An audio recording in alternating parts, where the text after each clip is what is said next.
Bonjour à tous et bienvenue sur Diaf TV. Je suis Monique Koumaté, et ses jumeaux. Ce sont les slogans les plus affichés ces derniers jours sur la page Facebook de nombreux Camerounais du Cameroun et de la diaspora. Une réaction massive de soutien à une vidéo de Madame Monique Koumaté, 31 ans, allongée devant porte close de la maternité de l'hôpital Lakentini à Douala, alors que sa sœur, dans un élan de désespoir total, lui incise le ventre pour sauver les jumeaux et s'apprêter à faire venir au monde. Cette vidéo, aussi choquante que spectaculaire, a bouleversé l'ensemble des Camerounais de la planète. Alors, au débat de ce soir, nous souhaiterions comprendre pourquoi en est là pour éviter que pareille situation ne se reproduise. Alors, que s'est-il passé? Monsieur Coutan, en stratégie, en organisation, vous êtes aussi chroniqueur et présentateur pour Diaf TV, mais vous faites partie aujourd'hui de nos panélistes. Vous avez croisé pour nous les informations disponibles et les dites versions disponibles sur cette affaire, y compris celle du ministre de la Santé, M. Mama Fouda. Dites-nous ce qu'on sait aujourd'hui des circonstances de drame. Pierre Giscard. Mais disons qu'avant de rentrer dans le vif du sujet, je voudrais d'abord, avant toute chose, exprimer toute ma solidarité à la famille de la défunte et surtout toute ma compassion et toute ma solidarité à l'ensemble des Camerounais qui sont mobilisés pour les malheureuses défuntes. En ce qui concerne les faits, pour revenir de façon succincte sur les communications qui ont été données par le ministre et celles qui ont été données par la partie adverse, si je puis m'exprimer comme cela, on peut déceler d'entrée de jeu une espèce de non-congruence parce que ces deux versions s'opposent. La version qui est donnée par le ministre et dont l'élément cardinal sur lequel il s'appuie est de considérer qu'avant même que Mme Koumaté soit arrivée à l'hôpital et dont par conséquent, étant décédée, les services médicaux ne pouvaient plus rien faire pour elle. Par contre, la version de la famille soutient plutôt, en tout cas c'est ce qui ressort du témoignage du présumé mari, qu'elle était probablement bien vivante avant d'arriver à l'hôpital, et qu'elle est arrivée à l'hôpital, la Lakentini, parce que l'hôpital précédent, qui était un hôpital de district où ils avaient été avant, n'a pas été à même de leur apporter une satisfaction médicale. Ou alors n'a pas été à même de leur donner une prise en charge. Globalement, voilà à peu près les deux versions qui sont concomitantes et qui cohabitent. Monsieur Guy Mozogo, vous êtes docteur en médecine, vous êtes gynécologue obstétricien. Sur la vidéo, donc, vous pouvez voir que de l'incision qu'avait faite la sœur de Madame Koumaté, on pouvait voir du sang de couleur rouge vif. Notre ministre de la Santé, dans son point de presse, a affirmé que cette dame était décédée 4 heures avant d'arriver à l'hôpital, Lakentini Douala. Est-ce que c'est possible d'avoir encore du sang de couleur rouge vif 4 heures après un décès? Bonsoir. Déjà, je tiens à dire que, bon, vous l'avez signalé, je suis gynécologue obstétricien, je ne suis donc pas médecin légiste. Et donc, je ne peux pas me prononcer de manière définitive sur cette question. Toutefois, en essayant de lire un petit peu, j'ai vu que dans le cadre de la datation post-mortem, la couleur du sang n'est pas un élément pertinent. On se base plutôt pour faire une datation précoce sur d'autres éléments, tels que la rigidité du corps, tels que la température corporelle, ou un autre élément qui est la lividité cadavérique, c'est-à-dire le sang qui va dans les parties d'équilibre du corps. On sait par exemple qu'un corps perd 1 degré toutes les heures avant de rejoindre la température du milieu ambiant. Donc, je ne sais pas si quelqu'un a pris la température de cette patiente pour déterminer l'heure du décès. Ensuite, la rigidité cadavérique, quand on voit le corps allongé, on voit qu'il y a un bras qui est pendant le long du corps. Bon, c'est assez difficile, hein, juste sur cette simple image, de se prononcer sur la rigidité du corps. On n'a pas l'impression que le corps soit très rigide, mais on sait que la raideur du corps apparaît au bout de 3 heures. De 3 heures et devient définitive au bout de 10 heures. Pour la lividité, c'est-à-dire le sang qui va dans les parties déclives, on ne peut pas se prononcer sur une personne noire, en fait, de race noire, parce que bon, ça se voit pas assez bien, les hématomes ne se voient pas assez bien sur son corps. Donc, en fait, on ne peut pas trop se prononcer si elle était décédée, au vu des simples images, si elle est décédée plus de 4 heures avant. De toute façon, c'est pas ça qui est important dans cette question. Ce qui est important, c'est de savoir si on pouvait encore sauver les enfants. Et ça, en tant qu'obstétricien, je peux vous dire qu'au-delà de 15 minutes de décès, l'hypoxie est telle que les lésions sur les fœtus sont quasiment irréversibles et on n'aurait rien pu faire en fait au bout de 15 minutes de décès. Mais était-elle vraiment décédée ou s'agissait-il juste d'un simple arrêt cardio-respiratoire auquel on aurait pu remédier? Ça, sur les simples images, on ne peut pas se prononcer. D'accord. Dans le point presse de notre ministre de la Santé, donc M. Mamafouda, on apprenait aussi que cette dame était à son 7e mois de grossesse, n'avait fait aucune échographie, et donc personne n'était au courant de cette grossesse gémellaire. Monsieur Raoul Kuichou-Poitiet, vous êtes docteur en sociologie et consultant en relations industrielles. Est-ce qu'on peut parler d'un échec social dans de telles circonstances? Mener une grossesse gémellaire jusqu'à 7 mois en 2016 sans que personne ne puisse savoir qu'on a une grossesse gémellaire en cours, sans échographie. Bonsoir mes amis. Écoutez, cette affaire est terrible. Cette affaire est terrible. C'est un épisode, si vous voulez, de la banalité, de la grande misère sociale qui frappe des millions de Camerounais. Et nous ne sommes pas, si vous voulez, nous ne sommes pas habitués à nous confronter à la vérité sur notre pays. En fait. Vous voyez, les Camerounais, que ce soit ceux de l'intérieur ou ceux de ce qu'on appelle la diaspora, sommes, pour de très nombreuses raisons que nous ne pourrons pas développer, nous sommes très, très, très éloignés de la vérité sur la situation de notre pays. Il y a tellement d'artifices qui sont utilisés depuis déjà pas mal de temps pour enfumer les gens, si vous voulez, pour détourner les gens de la conscience de la réalité la plus dure sur notre pays. La tragédie qui vient d'avoir lieu à l'hôpital à Kintimi, où je suis né, où beaucoup d'entre vous sont nés, où tout le monde dans ma famille est né. La tragédie qui vient d'avoir lieu à l'hôpital est de celle qui reste pendant très très longtemps dans la conscience collective. Les générations futures de Camerounais, les futurs Camerounais, dans les dizaines d'années qui viennent, auront cette photo-là, cette image-là, comme repère, comme instruction sur ce que ces années-ci ont été pour le Cameroun.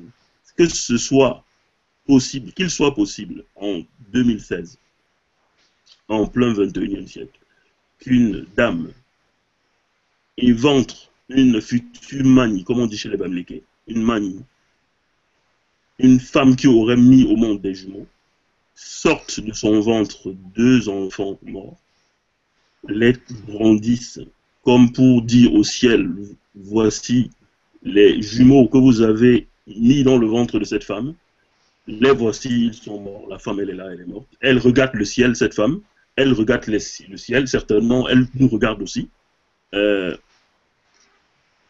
Parce que les jumeaux, quand ça arrive dans une famille, ça change le statut d'une famille. L'enfant avant les jumeaux, c'est Mbatkam chez les Bamlékés.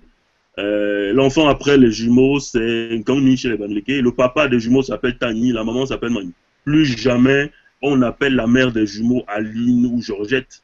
Plus jamais on appelle le père des jumeaux Gaston ou Apollinaire. On l'appelle Tani. Que ce soit arrivé dans la journée, qu'il y ait une caméra qui ait filmé tout ça, pendant des dizaines d'années, cette image-là restera. Et j'ai même perdu le fil de la question, Aline. Vous voyez tellement, je suis bouleversé.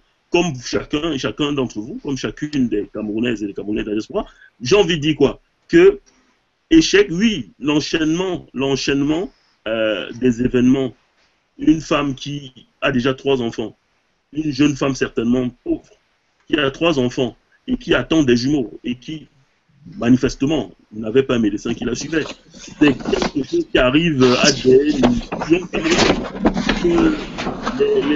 Les statistiques, hein, les statistiques ne sont pas bonnes. Lorsque vous regardez un petit peu les chiffres des différents instituts internationaux qui se penchent sur l'aide au développement, nous ne sommes pas dans de bons chiffres. Il n'y a pas assez d'hôpitaux, il n'y a pas assez de médecins. Nous n'avons même pas un médecin pour 10 000 habitants. Évidemment qu'elle n'était pas suivie. Le planning familial, il n'y en a pas. On va en parler. Cette femme, dans d'autres contextes, aurait pu se contenter des 3 enfants. Mais elle attendait 2 jumeaux. Certainement qu'elle n'avait pas les moyens de faire de se faire suivre. Et ça s'est terminé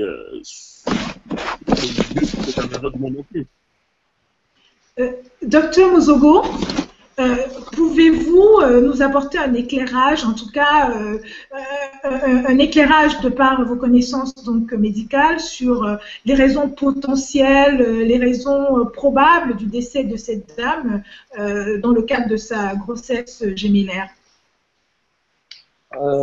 Donc, si on s'en tient en fait au récit de son conjoint que j'ai pu regarder sur la toile, il décrit des céphalées apparues le matin, donc un mal de tête très important qui peut être compatible avec une crise hypertensive. Il décrit également des tremblements avec des mouvements des mouvements des yeux qui peuvent être mis en rapport avec des convulsions. Tout ça dans le cadre d'une grossesse compatible avec une crise de toxémie gravidique qui s'est compliquée d'une éclampsie, et qui a pu provoquer le décès de la patiente. C'est-à-dire, en fait, elle a une tension importante avec un œdème cérébral. Donc, c'est ce qui peut expliquer, dans ce cadre-là, le décès de la patiente, même si on est en Afrique, au Cameroun, et qu'on ne peut pas non plus éliminer formellement un neuropalu ou une autre étiologie. Bon. Mais la première étiologie à laquelle on peut penser, vu également le terrain, une grossesse gémellaire, une patiente obèse, la pré-éclampsie avec sa complication, l'éclampsie est fortement envisagée. D'accord, mais en termes de prise en charge par rapport à ce que vous avez lu, est-ce qu'il y a des choses éventuellement qui ont précipité, on va dire, son décès ou bien qui ont fait qu'on n'a pas pu faire usage des quelques pourcents de chances qu'elle aurait pu avoir de survie? Disons que lorsqu'on est dans une crise de toxémie gravidique avec des complications de type éclampsie, le traitement, c'est déjà on peut essayer de traiter la tension artérielle, c'est-à-dire essayer de faire baisser la tension, mais le traitement définitif, c'est de faire sortir les enfants le plus rapidement possible. Alors déjà, voilà. Donc en fait, sachant qu'elle n'a pas fait d'échographie, qu'elle n'était pas spécialement suivie pendant sa grossesse, voilà, il y a une chaîne un peu de responsabilité qui se suit. Madame Arlette Tonnier, vous êtes avocate au barreau du Cameroun et vous êtes membre de la société civile. À la lumière de l'analyse du docteur Mozogo, gynécologue obstétricien, je rappelle, quelles sont les défaillances qu'on peut déjà pointer du doigt?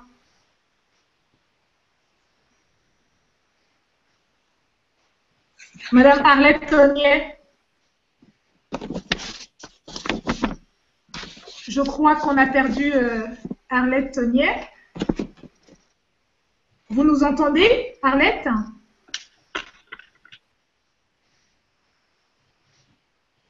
Arlette, vous nous entendez? Non? Arlette, vous nous entendez? Non. Alors, je vais peut-être revenir sur la question posée à Arlette. Je la vois bouger. Arlette, vous m'entendez? Vous m'entendez, Arlette? Non, je pense qu'elle ne vous entend pas.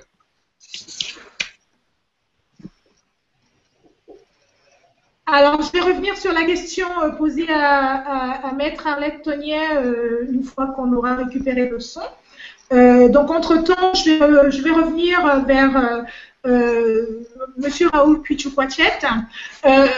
Globalement, quelles sont les défaillances du système du Cameroun, du système de santé camerounais qu'on peut déplorer dans le cadre de ce drame? Écoutez, la situation est tellement dramatique en elle-même que on a l'obligation morale de s'efforcer de ne pas saisir cette occasion pour faire le procès d'un régime, le procès d'une société, parce que simplement on s'interdit de le faire. On n'est pas dans l'objectivité.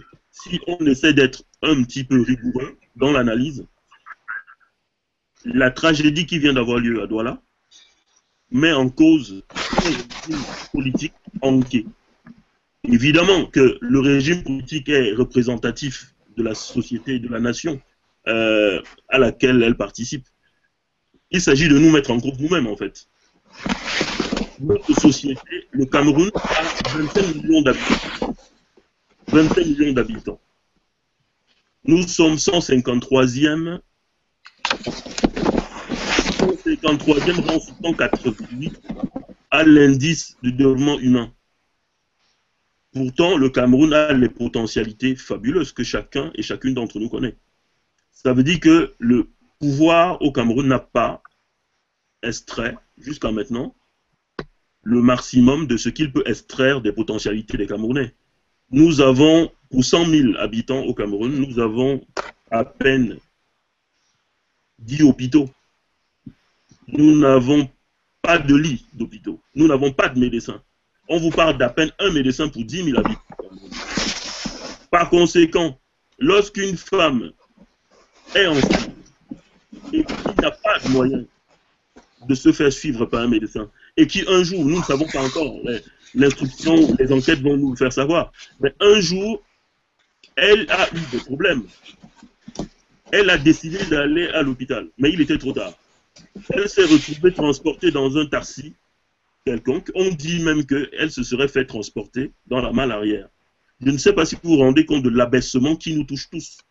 Parce que comme on dit chez les gens un petit peu, on disait autrefois, à l'époque où on se permettait encore des choses, on disait, dis-moi comment tu traites tes faibles, je te dirai de quelle civilisation tu es.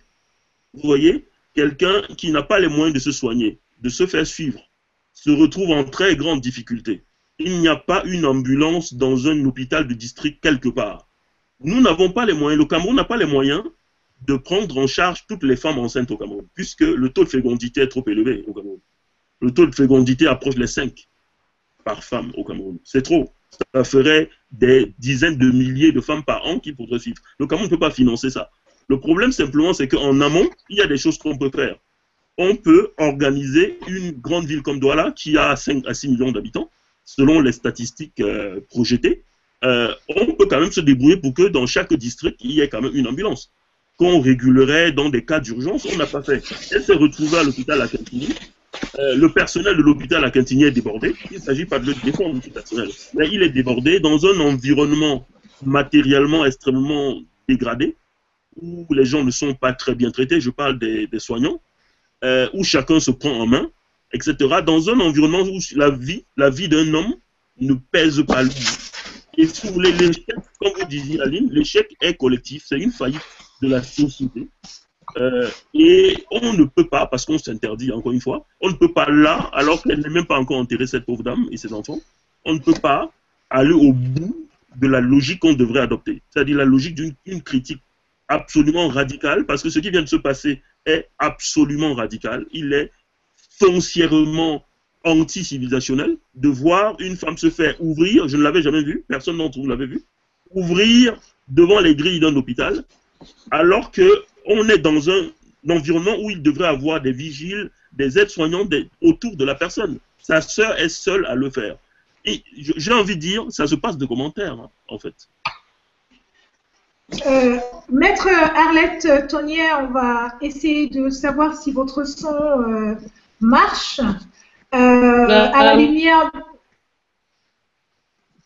Vous m'entendez? Oui, moi je vous entends. Très bien. Donc, maître, je disais tout à l'heure que vous êtes avocate au barreau du Cameroun. Vous êtes membre de la société civile aussi. À la lumière de ce que nous a expliqué le docteur Mozogo sur les circonstances du décès, circonstances potentielles, hein, les causes potentielles, parce que rien n'est avéré, mais potentielles, et à la lumière de ce que vient de dire M. Raoul Kutu-Kwachet sur les conditions même d'accueil des personnes dans le cadre médical ou l'absence de moyens, il dit qu'il ne faut pas faire de procès pour l'instant, mais moi j'ai envie de savoir, je pose la question à l'avocate, est-ce qu'on peut quand même déjà, avec ces éléments, pointer du doigt quelques responsabilités? Avant de répondre, permettez-moi d'abord d'incliner devant cette malheureuse mais décédée. En tant que juriste, ce que je dis, c'est que les questions que pose le drame. Alors, nous avons toujours beaucoup de difficultés à vous entendre clairement. Maître, nous ne vous entendons pas bien. Donc, le temps que la régie s'occupe du son, je vais m'adresser à Pierre Giscard et Teki. Quelles sont les responsabilités qu'on peut déjà entrevoir pour les personnes chargées d'organiser le système dans son ensemble, après ce qu'on vient d'écouter? Disons que les responsabilités, à mon sens, c'est la justice qui devra les établir.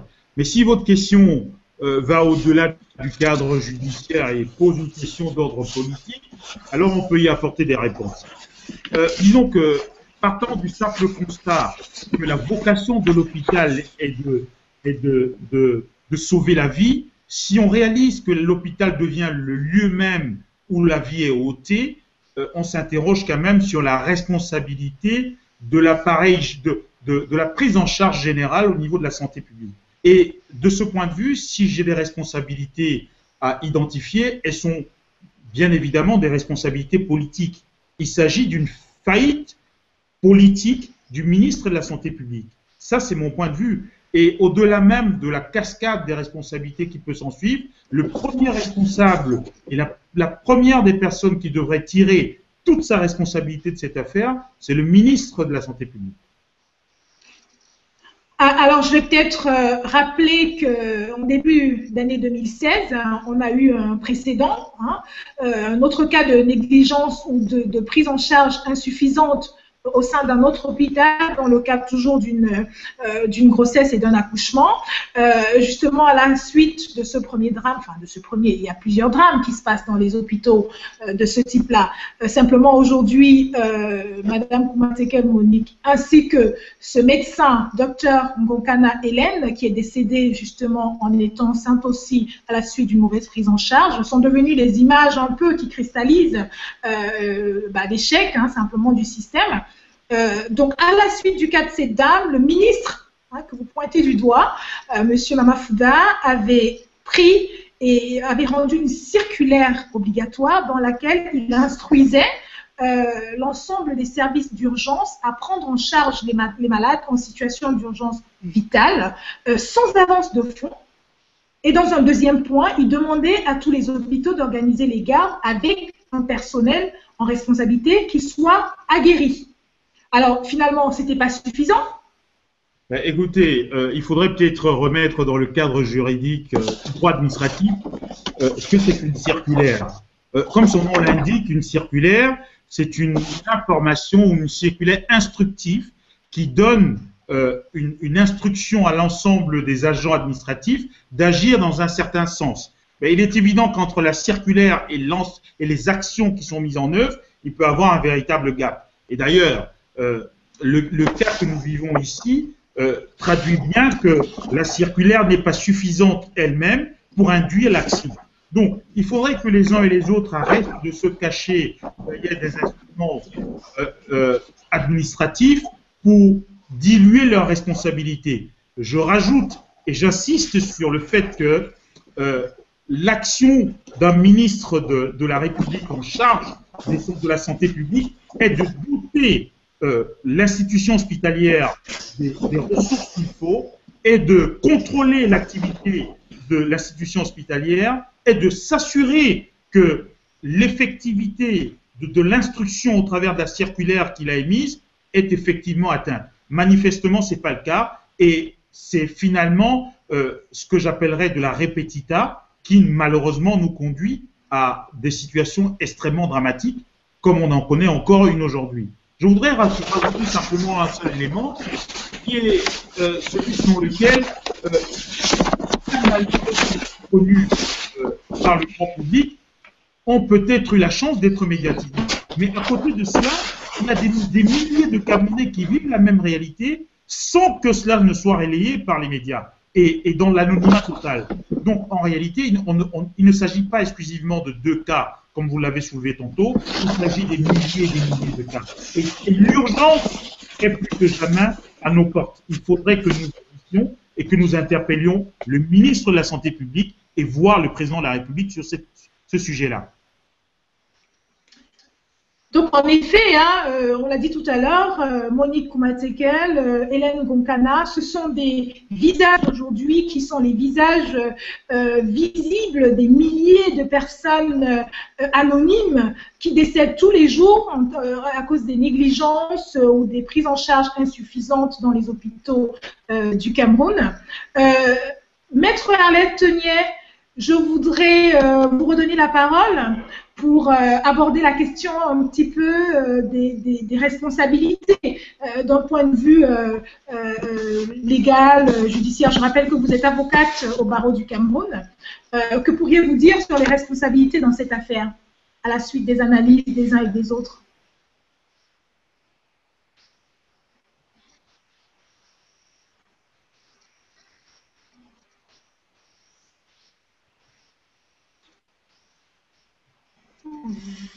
On n'entend pas Maître Arlette Teniet. Allô? Vous pourriez parler un petit peu plus fort, Maître?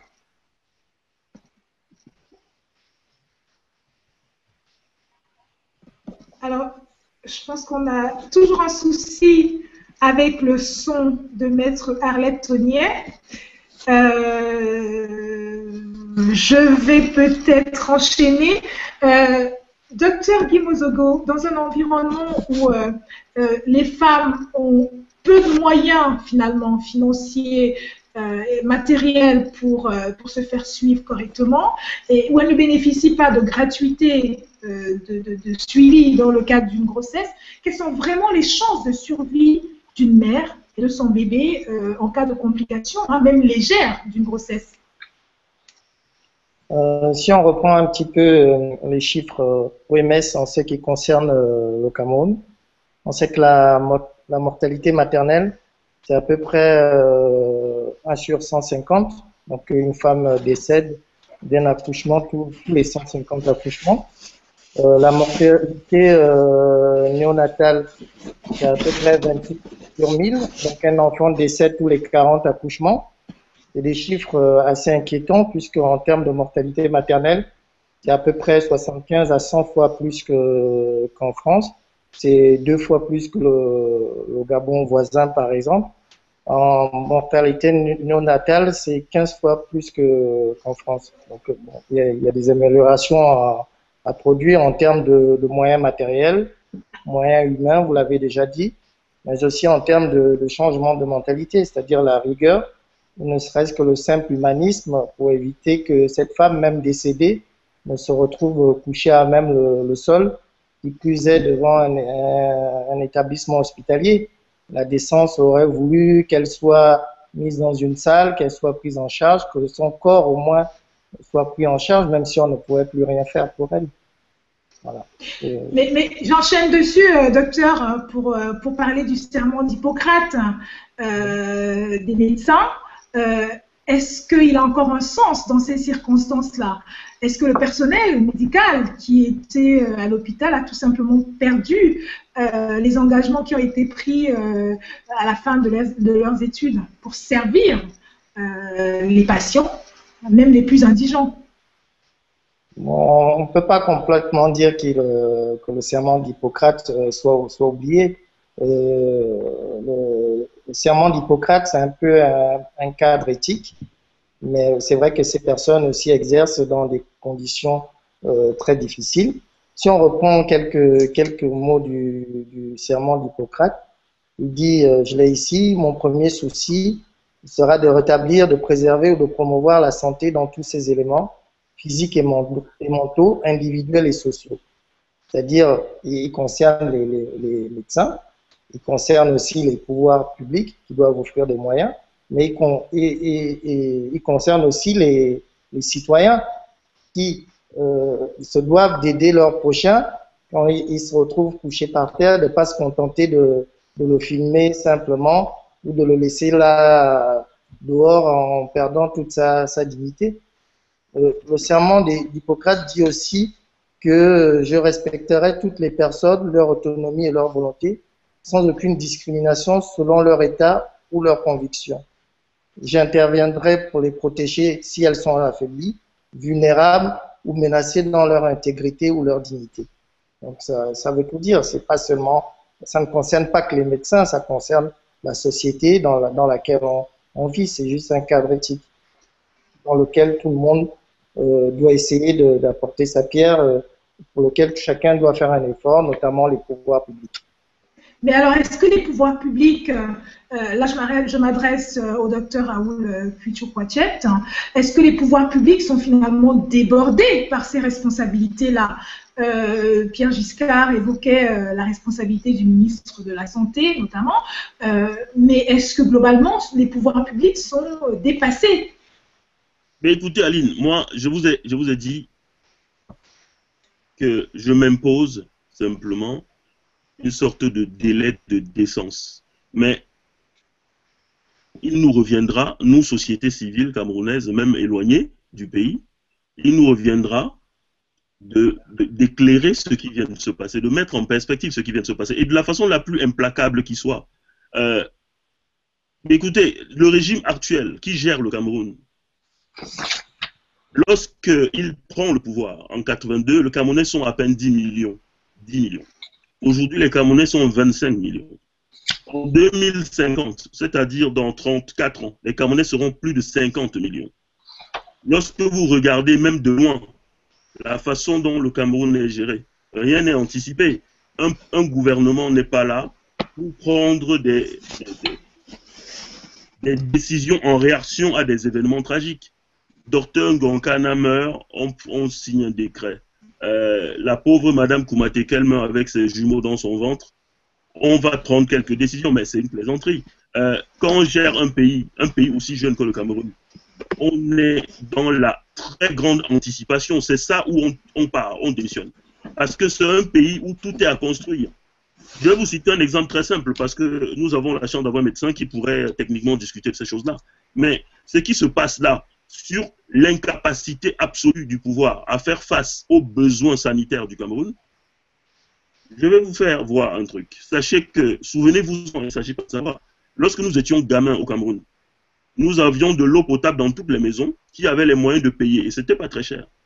C'était les classes vraiment moyennes, basses, avaient de l'eau potable à la maison, avaient une ligne de téléphone à la maison, une ligne de téléphone fixe à la maison. 20 ans plus tard, 25 ans plus tard, on compte les maisons au Cameroun qui ont de l'eau potable qui coule. On compte. Évidemment, même lorsqu'elle coule, elle n'est pas buvable. Pourquoi? Parce qu'on n'a jamais pu faire suivre l'offre en infrastructure, on n'a jamais fait suivre ça pour rejoindre les besoins de la population, ni au téléphone, ni au niveau de l'eau potable. Et vous pourriez multiplier ça à l'infini. L'électricité, les routes, vous savez combien de personnes meurent par semaine sur les routes du Cameroun dans des accidents qui étaient parfaitement évitables? C'est des dizaines. On n'en parle pas parce que ce n'est pas aussi spectaculaire que la tragédie qui vient d'avoir lieu à la Kentini. Mais en fait, les Madame Koumatekel, il y en a tous les jours au Cameroun. Mais simplement, ce n'est pas des personnes qui ont dans leur ventre, dans leurs entrailles, des jumeaux à naître. C'est ça qui fait que l'image de Madame Koumatekel avec les jumeaux dans les mains de sa sœur vont rester pour très très longtemps l'image symbole des années de ce régime, de la fin de ce régime. Je n'ai pas envie de développer, mais Je sais qu'on aura l'occasion de revenir là-dessus. Ce qui vient de se passer, le Cameroun n'a pas les moyens de financer les grossesses au Cameroun, c'est clair. Le Cameroun peut faire l'effort, en 34 ans de gouvernement, d'éduquer la jeunesse pour qu'une femme de 30 ans, qui est pauvre en plus, n'ait pas besoin de faire d'autres enfants. Par exemple, on peut essayer, on peut faire en sorte qu'il y ait une ambulance. On nous dit, le ministre a dit que apparemment elle serait allée d'abord dans un hôpital de district. Mais pourquoi donc dans cet hôpital, on ne l'a pas retenue puisqu'on estimait qu'elle était morte, etc. Il y a une chaîne très longue de choses. C'est pas la peine, je crois, d'entrer trop dans le détail. Parce que Madame Koumatekel et ses enfants et ses jumeaux ont donné déjà énormément au Cameroun. J'ai envie de les laisser tranquilles, de leur dire adieu, soyez bien là-bas où vous irez, mais c'est le Cameroun qui m'intéresse de façon un petit peu cynique. J'ai envie de dire, le sujet c'est le Cameroun, parce que Madame Koumatekel a donné ce qu'elle avait à donner. Elle nous a donné l'image qui restera de ce régime agonisant. Je n'ai pas envie de polémiquer. Vous voulez réagir là-dessus, Pierre Giscard Etekki? Oui, je voudrais réagir simplement pour aborder dans le même sens que M.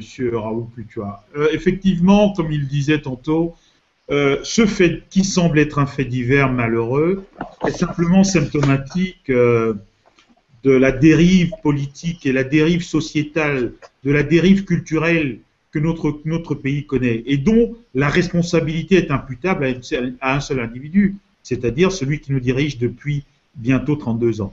Et donc ici, il ne s'agit pas de faire le procès d'un médecin ou il ne s'agit pas de faire le procès d'une infirmière, il s'agit en réalité de faire le procès d'un échec politique global qui nous vulnérabilise à tous les niveaux, comme il expliquait tantôt, et dont malheureusement la goutte d'eau a débordé le vase par le décès malheureux d'une pauvre femme qui était sans ressources et dont les conditions de vie étaient extrêmement précaires. Mais au-delà de cette dame, mais je peux vous assurer que c'est l'échec même programmé d'un pays tout entier. Voilà ce que je voulais dire. Alors, effectivement, on ne va pas faire le procès politique, le procès social tout entier.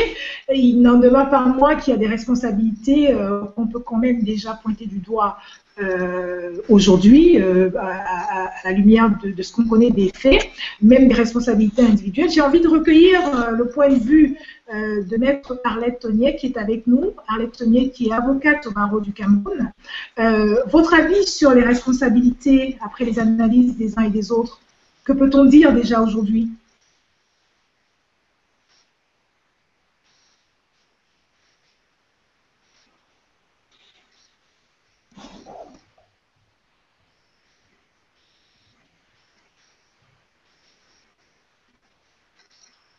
Maître Tonnier, alors je n'ai toujours pas de son de votre part.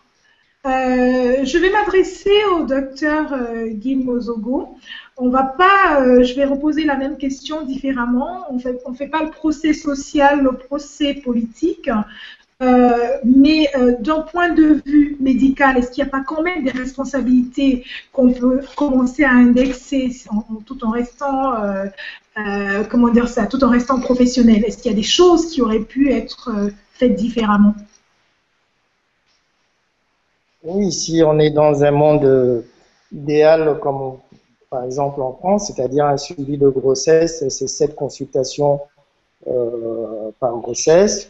3 échographies, tout ça sert à quelque chose, c'est pour vérifier dès le début de grossesse, on peut, par certains examens biologiques, dépister les patientes à risque de faire une prééclampsie ou une éclampsie. On peut, en faisant une écho précoce, déterminer si c'est une grossesse gémellaire. On peut, par des examens réalisés chaque mois, notamment au 6e mois, faire un test de dépistage du diabète. Tout ça permet d'éviter ce genre d'accident, de réduire autant la mortalité maternelle que la mortalité infantile. Donc tout peut se faire, mais encore faut-il en avoir les moyens. Mais justement, en parlant de moyens, combien de moyens faut-il? Est-ce qu'on n'est pas plutôt devant un problème organisationnel? en sachant que c'est... Au Cameroun, j'ai regardé un petit peu les chiffres OMS. Le Cameroun dépense à peu près 130 dollars par personne par an en termes de santé. En France, c'est 4000 dollars à peu près.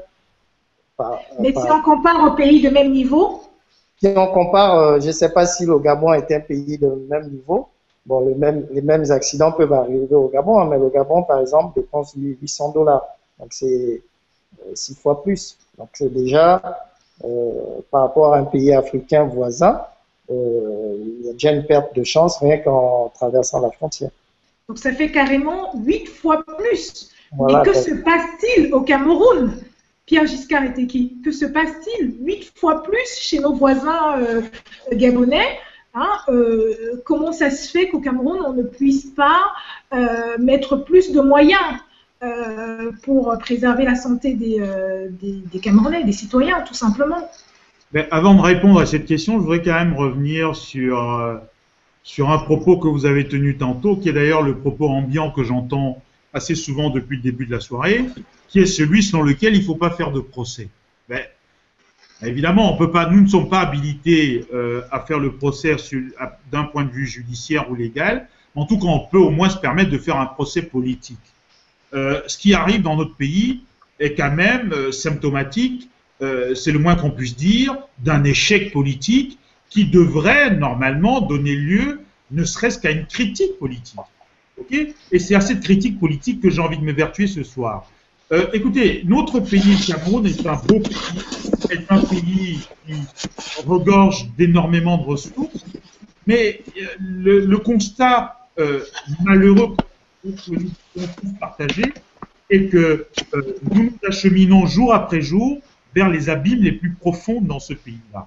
Et on ne peut pas se préserver à la lumière de la catastrophe que nous vivons tous, si ce n'est pas nous-mêmes, mais nos proches, de faire un procès politique.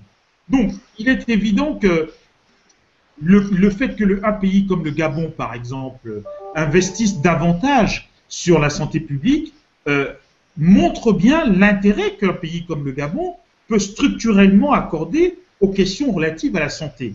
Et montre bien le décalage qu'il y a entre la vision que nos dirigeants politiques ont du devenir du Cameroun, hein, et la manière dont ils gèrent notre pays. Je voudrais quand même rappeler une chose. Dans tous les pays du monde, vous observerez que ces pays ont deux préoccupations. La première des préoccupations, c'est les questions d'éducation, qui ne sont d'ailleurs pas dissociables des questions de santé publique. Et la deuxième des préoccupations, ce sont des questions de santé publique. Or, il se trouve que dans notre Cameroun, quand vous comparez ces deux indices, ces deux volets de politique publique, notamment la politique d'éducation et la politique santé publique, quand vous les comparez avec des pays voisins du même niveau que le nôtre, vous vous rendez bien compte que dans notre pays, a une longueur, à quelques longueurs que les pays limitrophes du Cameroun ont quelques longueurs d'avance sur nous. Donc ça pose bien un problème d'organisation politique structurelle. Alors c'est un manque de volonté, c'est un manque de responsabilité ou c'est ne pas prendre ses responsabilités à leur hauteur? Où est-ce que ça pêche? De toute façon, les trois hypothèses sont combinées. Le moins qu'on puisse dire, à la lumière de ce qu'on observe, c'est qu'il y a là un manque de responsabilité. Le moins qu'on puisse dire, quand il y a un manque de responsabilité, c'est qu'il y a un manque de volonté. Et le moins qu'on puisse dire, quand il y a un manque de volonté, c'est qu'il y a un manque de vision. Il ne vous aura pas échappé que nous avons en face de nous un chef d'État. Je ne vais pas faire son procès, mais en tout cas, on est dans son procès. On a en face de nous un chef d'État qui est au pouvoir depuis 32 ans, j'allais dire, qui compte se représenter pour je ne sais pas la énième fois, hein, et qui n'arrive pas malheureusement à faire le bilan de ce qu'il aura apporté comme valeur ajoutée à notre pays. Donc, de ce point de vue, il y a manifestement une question de volonté politique, il y a manifestement une question de manque de vision, il y a manifestement une question de manque de responsabilité. Alors, il y a peut-être un manque de vision, un manque de responsabilité, un manque je ne sais pas moi, de volonté d'action. Raoul Pichou-Coachet, est-ce que la volonté, pour vous, c'est aussi la solution? Ben écoutez, Aline, mes amis, je suis presque tenté de me taire, tellement Pierre Giscard a dit ce que j'avais à dire. C'est pire qu'un manque de volonté, Aline. Parce que pour manquer de volonté, il faut avoir, en quelque sorte, un plan, ne serait-ce qu'un plan caché, qu'on ne peut pas mettre en pratique tout de suite, qu'on ne peut pas réaliser tout de suite pour des raisons tactiques ou de faillite provisoire. Non, ce sont des pieds nickelés qui gèrent le Cameroun. Ce sont de très très petits hommes qui sont à la tête de notre pays. Pierre Giscard dit 32 ans, c'est 34 ans. Et regardez l'ironie de la chose. Pendant que de partout du Cameroun montent des appels à recandidature d'un président qui est épuisé parce qu'il a 85 ans et que la plupart des hommes à 85 ans, ça fait très longtemps qu'ils sont contents de s'occuper de leurs petits-enfants ou de leurs plantations. Il est en Suisse, comme par hasard, il n'est pas là au moment où la pauvre Monique Koumatekel et ses enfants meurent à l'hôpital à Kintini, il est en Suisse. Regardez comment ça en dit tout, ça résume la farce de ce pouvoir. Pendant que la pauvre Monique meurt, il est en Suisse. Et pendant que les gens mettent les cabangondo pour appeler à une nouvelle candidature d'un homme qui a 85 ans, et les 85 ans de l'époque nés verts, comme avait dit mon feu père à l'époque. Mais regardez ça, c'est tellement tragique, comique, ils sont tellement à côté de la plaque que j'admire même la force de caractère de Pierre Giscard qui nous entraîne à une critique qu'il devrait être le début de l'observation de quelque ordre que ce soit par rapport à cette tragédie, c'est critiquer le pouvoir en fait. J'ai pas eu le cran de Pierre Giscard. J'ai voulu faire le deuil comme au village, mais en fait c'est le résumé de l'incapacité d'un régime à anticiper les besoins d'une population. Nous serons 52 millions.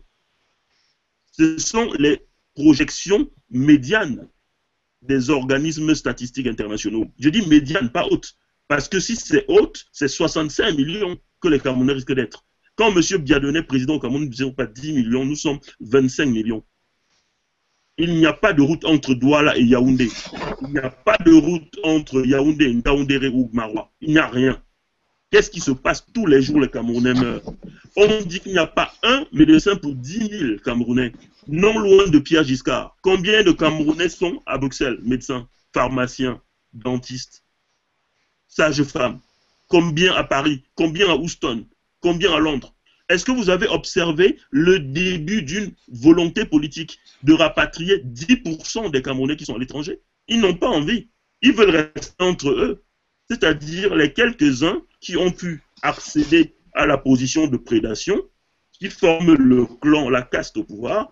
Ils disent le reste du Cameroun ne nous intéresse pas. Les Koumatekel, enceintes, 7 mois, pas d'échographie, ça ne nous intéresse pas.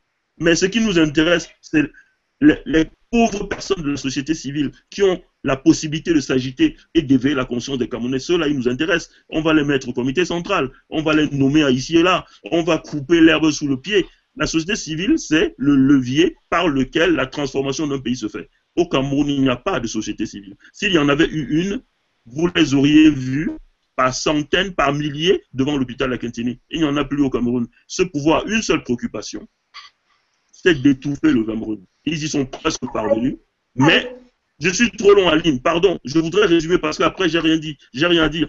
Pierre Giscard a tout dit. Je voudrais résumer. Je voudrais, à titre personnel, pour l'amour du ciel, que Monique Koumatekel et ses pauvres jumeaux ne soient pas partis pour rien. Que ça réveille les Camerounais, où qu'ils soient dans le monde. La politique, ce n'est pas une abstraction. Le gouvernement d'un pays, ça a des conséquences. Si nous ne nous mêlons pas de ce qui se passe dans notre pays, nous aurons honte dans quelques années de dire à nos enfants que nous sommes des Camerounais. Ce qui vient de se passer, il faut que ça serve à quelque chose. Après ça, je laisse Pierre Giscard dire parce que je n'ai plus rien à dire. Alors, en effet, vous avez abordé la question de la société civile, de sa capacité à pouvoir faire changer les choses. Je rappelle quand même qu'il y a eu des manifestations au sein de l'hôpital qui ont eu lieu, qui n'ont pas toujours été libres parce que bridées par les forces de l'ordre. Et d'ailleurs, j'enchaîne sur la question de la réaction de l'État. Vous disiez il y a un manque de volonté, il y a un manque d'action. En tout cas, sur les suites judiciaires de cette affaire, il y a eu une action immédiate, notamment l'arrestation de la sœur qui a procédé à l'incision pour essayer de sauver les bébés. J'aimerais recueillir l'avis du docteur Mozogo. Vous avez déjà été témoin, vous qui vivez l'hôpital de l'intérieur, témoin d'arrestations, enfin d'actes un peu osés au sein de l'hôpital et d'intervention de forces de l'ordre dans votre carrière? Je dois dire que non, parce que bon, moi j'exerce ici en France, comment dire, en cas de plainte, il y a d'abord une conciliation avec des experts, etc. Mais c'est rare qu'on arrête quelqu'un directement. Bon, là c'est un peu particulier parce que l'acte n'a pas été pratiqué par un médecin. Peut-être qu'ils ont un peu arrêté tout le monde de manière large pour ensuite essayer d'analyser tout ça précisément. À vrai dire, non, j'ai jamais eu à vivre ce genre d'expérience et j'ai jamais vu les forces de l'ordre intervenir dans tous les hôpitaux et cliniques où j'ai pu exercer. Mais bon, après, j'ai une expérience essentiellement occidentale, donc je peux pas vous...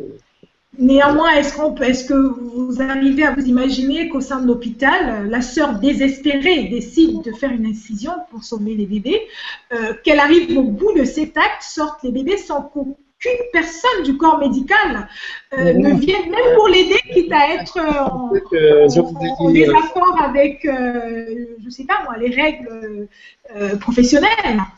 Oui, c'est ce que je vous ai dit précédemment, que même il revient aussi à une équipe médicale de bien traiter un corps, ne serait-ce que de faire le diagnostic précis du décès de la patiente et même la prise en charge du corps. Ça n'incombe pas tout de suite à la famille, ça incombe à une équipe médicale. Donc je ne comprends pas que de cette femme se soit retrouvée couchée par terre devant un hôpital sans qu'aucun médecin, aucune infirmière, aucune aide-soignante n'ait pu s'occuper d'elle, même décédée. Mais justement, ce constat du décès, quand on lit les informations qui sont disponibles, le constat aurait été fait juste de visu comme ça. Oui, on sait que c'était une avancée. Est-ce qu'on peut déclarer la mort comme ça, juste de visu? La mort comme ça. Et de toute façon, je suis une patiente dont on ne sait pas si elle est décédée depuis longtemps ou pas. On essaye au moins on essaie quelques manœuvres de sauvetage, si c'était encore possible. Donc, moi, je trouve qu'elle se retrouve comme ça dehors, couchée par terre, sans aucun membre de l'équipe médicale autour d'elle. On ne peut pas affirmer de manière scientifique, personne ne peut affirmer que cette patiente, lorsqu'elle est arrivée, était réellement décédée, s'ils l'ont vu à distance. Donc voilà, donc ça reste une question quand même ouverte.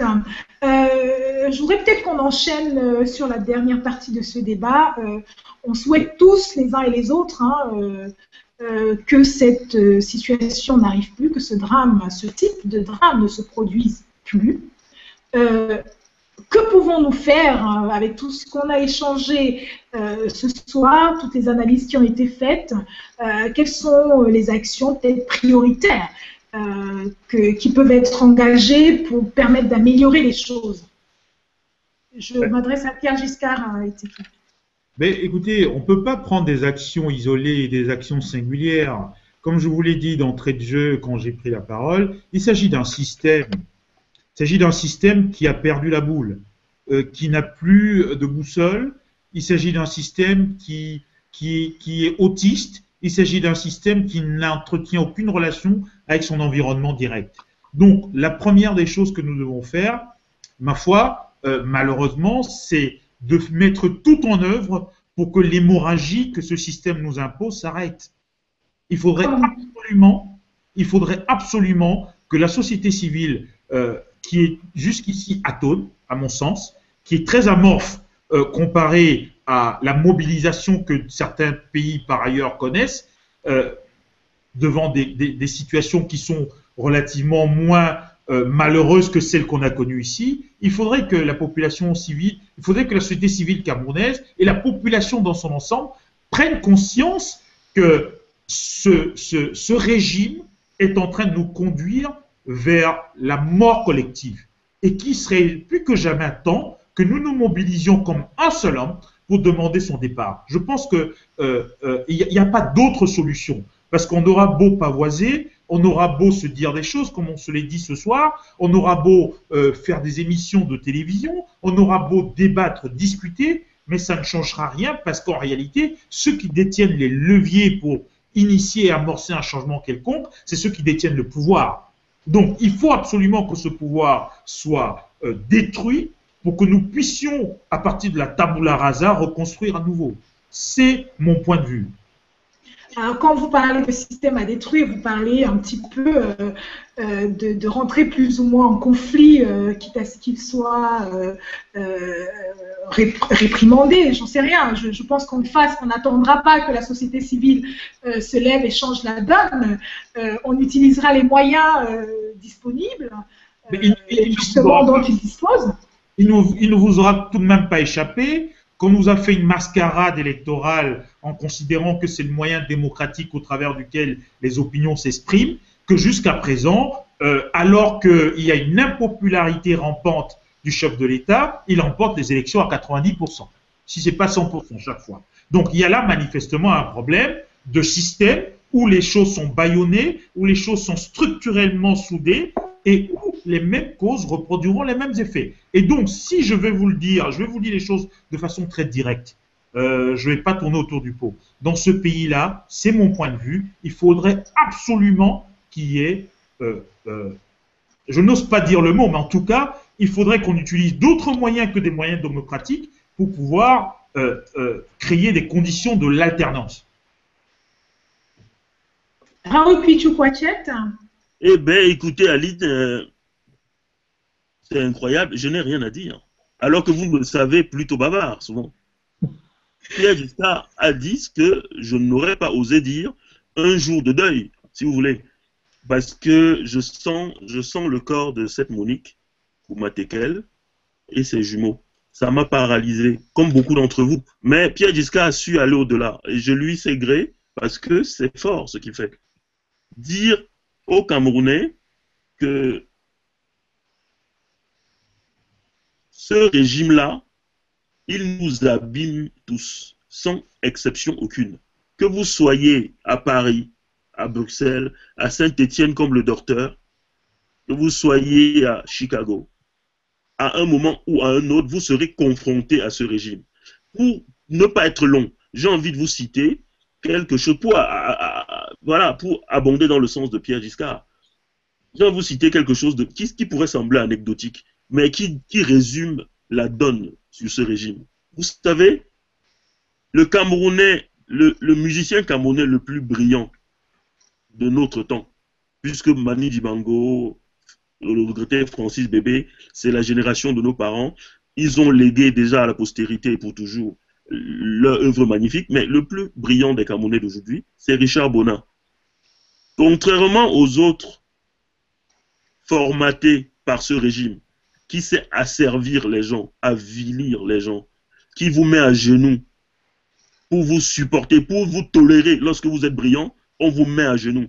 Richard Bona, il est à New York, il s'appelle le ninja, il est plus indépendant que tout le monde. Il est un Camerounais extraordinaire. Il a osé dire ce que tous les autres devraient dire. Il a dit ce régime-là est mauvais. Il a dit ce que Pierre Giscard vient de dire, mais en des mots beaucoup plus choisis que Pierre Giscard. Il a dit ce régime, c'est pas possible. Vous savez quoi? Ils ont envoyé leurs sbires l'intimider. Commencer à faire des campagnes où ils écrivent des torchons contre Richard Bona. Vous pensez que des gens, Aline, mes amis, des gens qui sont incapables d'avoir de l'admiration pour Richard Bona, vous pensez qu'ils vont construire des routes entre Nkonsamba et Yabassi. Vous ne pouvez pas. C'est notre responsabilité d'instruire les Camerounais, puisque le pouvoir en place, qui a la responsabilité primordiale de le faire. Pierre Giscard rappelait les leviers de base, les indicateurs de base qui obsèdent tout pouvoir responsable, c'est le sanitaire et l'éducatif. Après, on voit le reste. Mais ils n'en ont rien à faire, puisque dès qu'ils ont la toux, ils s'en vont à Genève se soigner. Ils ne sont pas Monique ou Matékel. Alors, Richard Bonarès à New York dit, mais attends, ce régime, ça ne va pas. Et on lui dit, attends, ferme-la. Tu es qui, toi, Richard Bonard? J'ai envie de dire, attendez, ce régime-là, qui bride l'armée camerounaise est fragmentée en plusieurs morceaux. Il y a l'élite de l'armée, il y a les autres. Les Camerounais, les jeunes Camerounais sont surdiplômés, ils n'ont aucune perspective. Pourquoi donc, lorsqu'il y a un événement extraordinaire, comme ce qu'il y a eu à la Cantine, il n'y a pas mouvement de foule? Parce qu'ils ont détruit les bases d'une société civile. Ils ne sont pas cons complètement. Ils savent faire mal, ce régime. Et ils ont fait mal au Cameroun. Les églises, les chefferies traditionnelles, les autres écuries, ou en général, on fomente le complot pour demain. Je dis un complot pacifique, c'est-à-dire le complot intellectuel pour demain, où on apprend à regarder loin. Ce que eux ne savent pas faire, ils ont empêché ça au Cameroun. En acte, ce n'est pas possible. Donc, il nous revient d'activer tout ça pour abonder dans le sens PHK, parce que je n'ai rien d'original à dire. Nous devons activer vraiment pour de bon la bataille pour demain un autre Cameroun. Parce qu'on ne peut rien attendre de ces gens-là. Je ne saurais pas le dire aussi bien que Pierre Giscard, parce que je suis encore dans l'émotion. Mais notre responsabilité, c'est à ce niveau. Nous devons faire en sorte de récupérer un Cameroun encore guérissable. Parce que ces gens-là, ils vont nous le tuer vraiment pour de bon si on continue de regarder sans rien faire. Alors, docteur Dimosogo, vous le disiez tout à l'heure, vous êtes originaire du Gabon. Je voulais savoir si, avec un peu plus de recul émotionnel par rapport aux Camerounais, si on peut se projeter, si vous pouvez vous projeter dans une solution qui soit plutôt à l'échelle de l'Afrique. Disons que bon, le chantier est vaste, hein. C'est-à-dire, comme ils l'ont dit, les moyens viennent du système. Après, tout ce qu'on peut envisager ne peut partir d'un remaniement du système. En gros, il faut réorganiser le système de santé, une meilleure formation des soignants et du personnel, mais je crois savoir que le Cameroun a déjà les moyens humains, mais que tous les intellectuels sont quasiment à l'extérieur. Moi, pour avoir fait mes études à Lyon, j'étais le seul Gabonais, mais au moins 15-20 de mes collègues étaient Camerounais. Donc, c'est que je pense que le Cameroun a les moyens humains partout.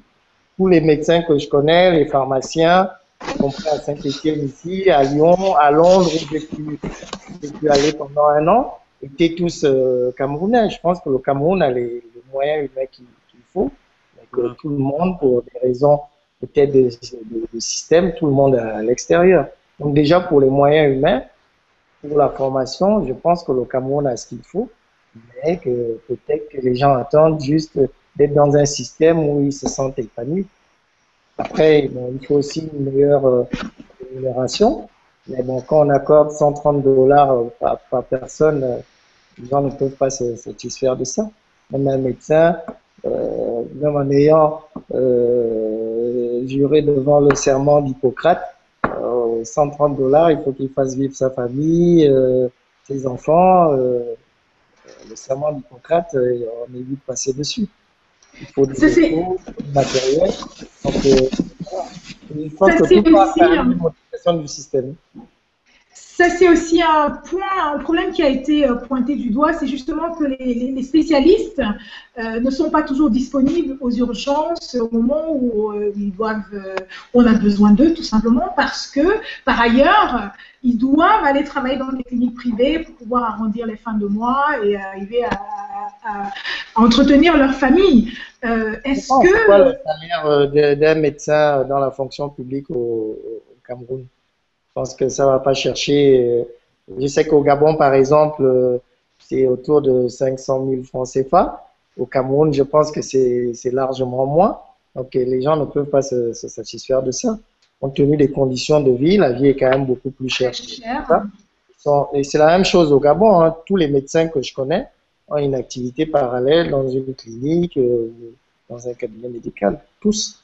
C'est-à-dire, ils font une partie à l'hôpital, ils viennent faire acte de présence pendant 1 ou 2 heures. Après, ils vont gagner l'argent après. Voilà. Donc, en effet, une circulaire ne suffira pas. Hein. Même compléter, même reformuler. Je pense que la circulaire. 2, 3, 4, 5 circulaires, ça ne changera pas du tout. La circulaire, ça dédouane le ministre. Pour lui, il a fait sa circulaire, mais après. Voilà, donc c'est tout le système en fait qu'il faut finalement changer. On va arriver lentement à la fin de ce débat. J'aimerais vous redonner la parole à tour de rôle hein, pour dire un dernier mot, un mot de la fin. Voilà, pour que vous vous exprimiez sur le drame, l'ensemble de ce qui s'est dit et sur un éventuel message que vous auriez à passer au plus grand nombre. Je vais commencer par Pierre Giscard. Ben, écoutez, somme toute, après cette discussion plutôt émoussée, plutôt portée par les émotions que nous venons d'avoir, ce qui est essentiel à retenir, c'est que notre pays souffre. Nos pays souffrent et il y a une urgence à ce que l'hémorragie s'arrête. C'est-à-dire que la souffrance que nos pays endurent depuis bien de longues années s'arrête. Et de mon point de vue, l'événement malheureux qu'on a connu avec la pauvre défunte maladie n'est que, et au risque de me répéter, n'est qu'en réalité un événement isolé qui malheureusement a fait tache d'huile, mais comme il y en a des milliers tous les jours, donc en réalité, il y a un véritable problème de fond, qui est celui de l'incapacité de ce régime à projeter le Cameroun vers l'avant. Et je rajouterais que l'incapacité de ce régime à projeter le Cameroun vers l'avant à lobotomiser l'ensemble de la population camerounaise et l'a transformé l'a mis dans une logique d'apathie civique où chacun s'est retranché sur un quotidien relativement précaire où la vie se résume à manger, boire. Donc, on s'est nivelé vers le bas. Et il y a une urgence, vraiment une urgence, à ce que ceux qui aspirent à ce que le Cameroun change se mobilisent tous ensemble pour que nous créions les conditions de l'alternance dans ce pays-là. Et je voudrais terminer en disant que ces politiques qui se cachent derrière leur petit doigt en invoquant des circulaires ou en invoquant des décrets par-ci ne sont en réalité que leur manière d'agir n'est en réalité que symptomatique de leur incapacité d'action. Parce qu'en réalité, un ministre qui se respecte ne peut pas, à la lumière des éléments qu'on a vécus, considérer que parce qu'il avait signé une circulaire, cette situation n'aurait pas dû arriver. Bien au contraire, il doit s'inspirer de la situation qui est arrivée pour pouvoir agir et corriger ce qui s'est passé. Donc, même dans la démarche de prise en charge de la situation, c'est une démarche extrêmement lamentable. D'ailleurs, il ne vous aura pas échappé que, par ailleurs, Monsieur le ministre, au lieu de faire l'audit sérieux du manquement de ces services, s'est empressé à faire une communication dédouaner ces services à la place du procureur de la République. Donc, c'est ainsi que le Cameroun fonctionne, c'est ainsi que nous sommes dirigés depuis de longues années, et il est plus que je m'attends que ça change. Merci. Docteur Yima Ozogo, quelques mots pour conclure un petit peu. Je pense que le désespoir, malgré tout, ne doit pas nous paralyser. C'est-à-dire que il faut qu'on essaye, nous qui sommes ici, on essaye d'aller prendre l'initiative sur place. Parce que ici on parle, je pense que notre voix ne porte pas sur place. Il faut essayer de prendre l'initiative directement dans les pays. L'initiative pas seulement politique, hein, Par exemple, en proposant des alternatives en termes de santé, des alternatives para-étatiques qui sont ici, si on a les moyens, si on a les autorisations, essayer de créer des cliniques, essayer de proposer une offre alternative pour montrer déjà aux gens comment on peut travailler différemment pour éveiller les consciences. Je ne sais pas comment ça se passe au Cameroun, mais dans ce sens, avec des amis, on est actuellement en train de mettre en place une structure à Libreville au Gabon. On espère déjà réussir dans ce sens et peut-être rejaillir sur la sous-région pour éviter que de tels drames se produisent trop souvent dans le pays. Raoul Pichou-Poichet. Mes amis, j'embraye sur le mot si précieux et sage du docteur Mozogo pour dire que oui, il ne faut pas que nous laissions ce drame et ses conséquences nous paralyser. Parce que c'est pas évident pour nous, Camerounais. Le docteur Mozogo vient de dire, il a fait ses études à Lyon. Lyon a été très longtemps un bastion du Cameroun en France, avant que Paris prenne la relève. Il a fait ses études à Lyon. Il était entouré de médecins camerounais, de pharmaciens camerounais, etc. Si vous allez dans n'importe quelle contrée d'Europe ou d'Occident, ce sera vrai. Si vous allez en Afrique de l'Ouest, ce sera vrai. Et il y a des Camerounais partout qui, ne pouvant pas aller en Europe ou aux États-Unis, vont au Mali, au Sénégal, en Côte d'Ivoire faire leurs études. Il y a des Camerounais partout qui sont médecins. Et extraordinaire, le Cameroun a un taux de... comment on dit ça, docteur? Un taux de soignants par habitant, l'un des plus médiocres d'Afrique. C'est l'un des indicateurs de ce que ce régime n'a véritablement rien à faire des Camerounais. Parce que s'il y a un point sur lequel le Cameroun devait se montrer exceptionnel parmi les nations de l'Afrique subsaharienne, c'est au niveau de la couverture médicale. Puisque les Camerounais adorent les études de médecine. Chacun d'entre vous a des médecins autour de lui. Voilà, je ne voudrais pas parler de moi, mais nous n'avons que ça autour de nous, les médecins.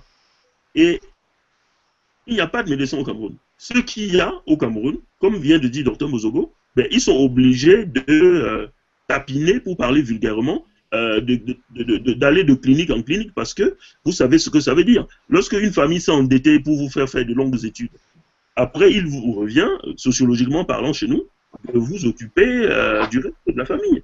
Et ils sont, d'une certaine manière, transportés dans l'obligation d'aller partout, sauf de rester à l'hôpital.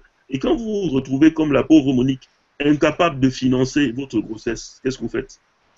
Vous attendez que le bon Dieu vous aide. Et si le bon Dieu est occupé ce jour-là, vous nous offrez ce que Monique et ses jumeaux viennent de nous offrir. Et ça va nous hanter longtemps. Donc mon espoir, comme Pierre Giscard vient de le dire, c'est que ce drame nous sorte de nos enclavements, des divisions dans lesquelles ce régime a passé 34 ans à nous enfoncer, pour qu'on commence à voir que nous avons un intérêt unique. Comme Pierre Giscard qui l'a dit, c'est de différer le règlement de nos sous-problèmes, de nous occuper du vrai problème. Ce régime-là va nous faire très très mal si nous continuons à regarder faire. Voilà, c'était le mot de la fin. Merci à vous, chers invités, pour votre contribution.